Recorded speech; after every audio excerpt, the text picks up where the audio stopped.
In this video, we are going to see that if we want to make the playlist on our channel private or hide all of that so that whenever someone visits your channel, they won't be able to find the playlist.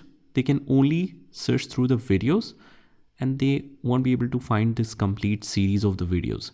Here's how you can do it to hide this. First of all, just click on the channel settings and click on the YouTube Studio. From here, we click on content and we head over to the playlist.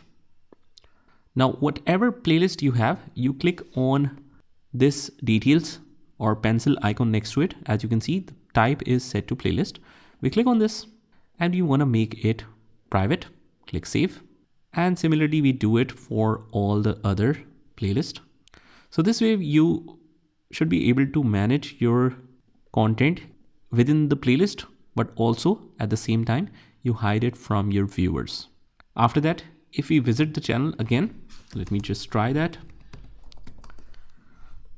and visit the channel, you won't be able to see the playlist anymore. And that is how we do it.